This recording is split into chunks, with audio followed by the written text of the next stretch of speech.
Selamat datang di Lectorial Space.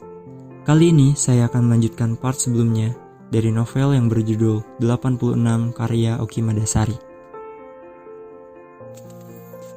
Jika dulu Arimbi begitu bangga melihat langsung orang-orang terkenal, sekarang rasanya tidak ada yang istimewa. Puluhan wajah terkenal bisa dilihat setiap hari di tempat kerjanya. Jika dulu ia sengaja berjalan di dekat kamera agar bisa masuk TV, kini ia akan menyumpahi kamera-kamera yang mengarah padanya saat ia sedang makan rujak di samping ruangannya. Yang masih tidak berubah hingga saat ini, hanya telepon dari orang tuanya saat tak sengaja melihat wajahnya muncul di televisi. Arimbi tertawa mengingat semua ini. Seperempat jam Kopaja berhenti di depan stasiun TV itu. Sekarang bus yang sudah penuh bau keringat itu berjalan pelan-pelan menyusuri jalanan mampang ke arah Blok M. Melewati daerah Kebayoran Baru, Kopaja berhenti sebentar di depan deretan rumah-rumah besar yang berhalaman luas. Beberapa hakim di tempat Arimbi bekerja tinggal di kawasan ini. Arimbi tahu karena dia mengerjakan banyak urusan administrasi. Berulang kali dia pernah menuliskan alamat Hakim Dewa Brata di Jalan Kertanegara 50 Kebayoran Baru, atau Hakim Bagus Yahaan tinggal di Jalan Empu Sendok 21 Kebayoran Baru. Arimbi tersenyum kecut mengingat kontrakan yang telah ditinggalinya selama 4 tahun ini. Entah kapan ia bisa punya rumah besar, seperti rumah-rumahan yang telah dibangunnya sejak masih kanak-kanak dulu. Bus kembali berjalan pelan-pelan menuju arah selatan, lalu terjebak dalam barisan kendaraan yang sedikit pun tak bisa bergerak. Di depan sana, ada kerumunan orang membawa spanduk dan poster dengan bermacam-macam tulisan. Ada juga gambar raksasa, orang berseragam jaksa. Salah satu matanya ditutup dengan spidol warna hitam. Jaksa dalam gambar itu menjadi bajak laut. Di bawah gambar, tulisan Jaksa Agung dicoret dan diganti dengan Bajak Agung. Arimbi meratap dalam hati. Lengkaplah sudah hari ini menjadi hari buruk baginya. Kopaja ini tidak akan bergerak sampai demonstrasi selesai. Dan dia akan tetap berdesak-desakan terpanggang matahari yang sedang garang-garangnya. Minyak wangi dan deodoran tidak akan bisa lagi mengalahkan bau apek dan lengket badan sisa keringat tadi malam. Ditambah keringat yang keluar selama berada di dalam Kopaja. Arimbi memilih keluar dari bus yang dinaikinya. Ia berjalan kaki di antara kendaraan-kendaraan yang berhenti di sepanjang jalan itu. Di kerumunan orang yang berdemonstrasi, Arimbi berjalan di antara barisan orang-orang.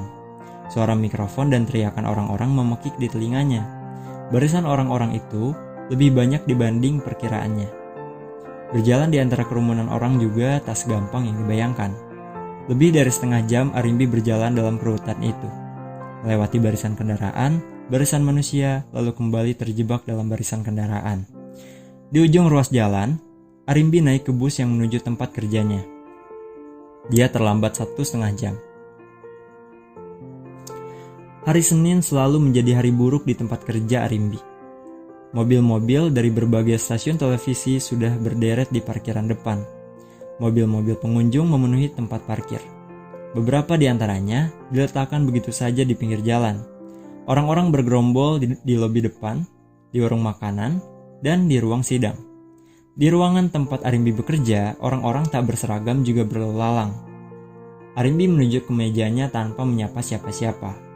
Duduk di kursi lalu membuka tas, mencari sisir dan tisu untuk mengeringkan keringat di wajahnya. Baru datang. Seorang perempuan setengah baya menepuk pundak Arimbi dari belakang. Bu Danti, Arimbi setengah terkejut. Tadi ada demo. Oh, lewat sana juga. Tadi mobilku nggak bisa jalan sama sekali. Ini aku juga baru sampai, kata Bu Danti sambil menunjuk ke arah mejanya. Semuanya masih rapi. Tas kerja yang diletakkan di atas meja belum terbuka sedikit pun. Ya sudah, aku mau pesan kopi dulu, ngantuk, kata Bu Danti sambil berjalan keluar ruangan. Perempuan itu atasan Arimbi, Pani Tera. Sudah 20 tahun bekerja di pengadilan, berpindah-pindah dari satu tempat ke tempat lainnya, sampai akhirnya menetap di Jakarta Selatan. Orangnya supel, banyak bicara, tak segan lebih dulu menyapa bawahan. Selalu tertawa dan terlihat gembira sepanjang hari. Selama 4 tahun bekerja di tempat ini, sekali saja Arimbi belum pernah melihat Bu Danti marah pada anak buahnya. Di usianya yang sudah 45 tahun, Bu Danti selalu segar dan cantik. Badannya subur dengan lemak yang menggelembung di perut dan lengan. Dia selalu terlihat modis meski menggunakan seragam. Sepatu dan tasnya selalu berganti setiap 2 hari sekali, menyesuaikan dengan warna seragam yang dipakainya. Mukanya putih mengilap dengan tata rias yang lengkap.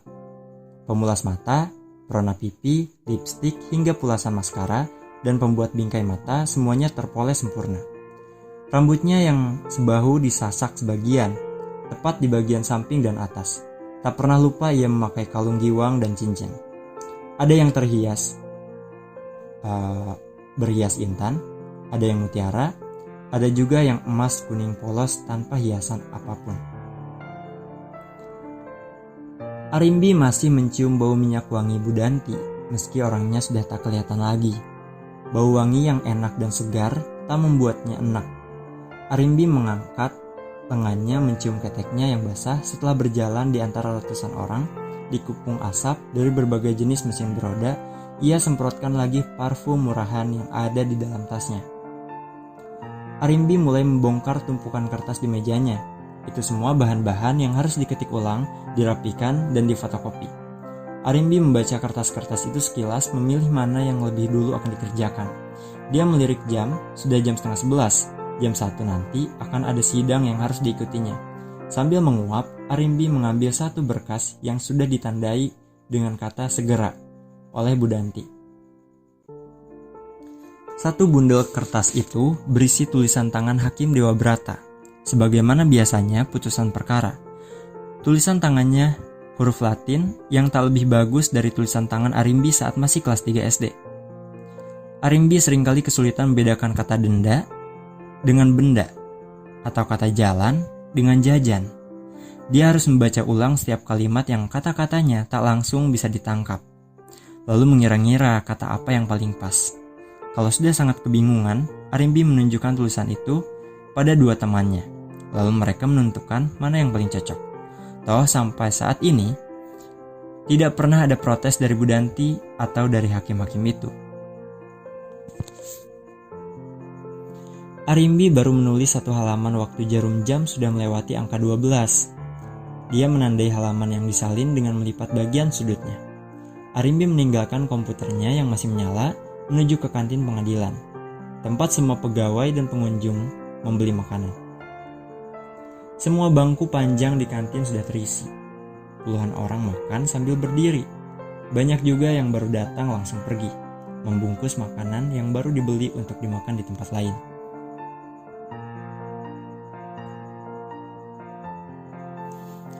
Arimbi celingukan mencari bangku yang baru ditinggalkan pemakainya. Ia juga mencari-cari 2 temannya, yang telah lebih dulu meninggalkan ruangan. Arimbi melihat Bu Danti ada di bangku paling pojok, mengobrol dengan 2 laki-laki muda berdasi. Ada 2 gelas kopi di depan Bu Danti. Yang satu masih penuh, yang satunya tinggal sisa-sisa bubuk kopi. Sudah dari tadi Bu Danti berada di bangku itu, sejak dia menyapa Arimbi dan berkata mau mencari kopi. Seperti biasanya, Bu Danti terlihat begitu supel, banyak bicara dan banyak tertawa. "Embi, Embi!" Seorang memanggil Arimbi.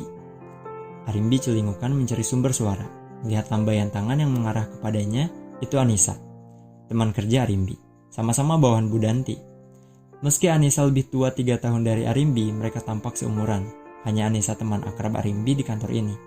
Tak hanya rukun berbagi pekerjaan, mereka berdua juga teman ngobrol yang cocok. Anissa sering bercerita tentang anaknya yang berumur 3 tahun dan suaminya yang pegawai negeri di Sekretariat Negara. Anissa banyak tahu tentang orang-orang di pengadilan. Ceritanya tentang selingkuhan Bu Danti atau istri simpanan Hakim Siswono menjadi hiburan bagi Arimbi setiap hari. Masih ada satu lagi anak buah Bu Danti, seorang laki-laki yang 10 tahun lebih tua dari Arimbi. namanya Wahyendra. Dia masih keponakan jauh Pak Syamsuddin, kepala bagian tata usaha di pengadilan ini. Pekerjaannya tak pernah lebih baik dari apa yang dikerjakan Arimbi dan Anissa. Bukan karena malas mengerjakan, tapi memang otaknya tak bisa lagi menghasilkan yang lebih baik. Sifatnya yang ramah, supel, dan pandai menyenangkan orang membuat Anissa dan Arimbi tak pernah berhitung saat menyelesaikan pekerjaan yang seharusnya menjadi tanggung jawab Wahyendra. Budanti juga menyukainya. Beberapa kali Budanti mengajak Wahyendra saat ada urusan di luar kantor. Wahyendra yang punya banyak teman juga sering membawa temannya ke kantor mengenalkannya pada Budanti. Anissa membagi bangkunya untuk Arimbi. Mereka berdua duduk berdesakan di sisa bangku yang kosong. Nasi tongseng yang dipesan Anissa tinggal separuh.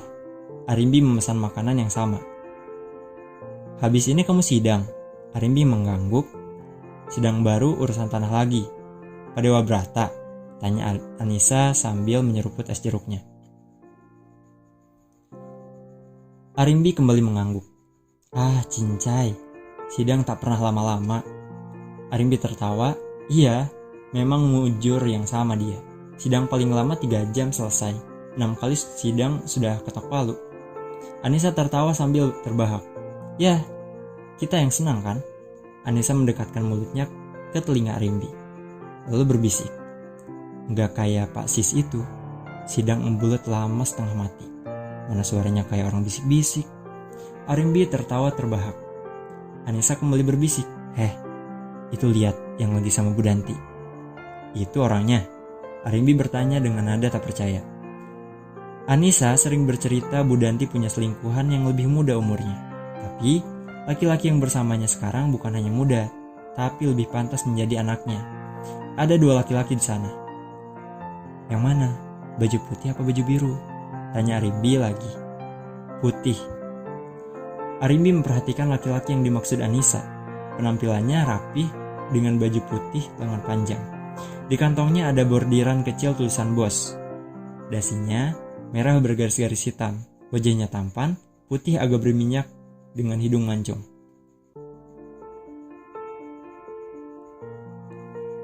"Dia pengacara kan?" Anissa mengangguk. "Ah, masa sih dia selingkuhan Budanti?" Arimbi berbisik di telinga Anissa. "Jangan omong sembarangan.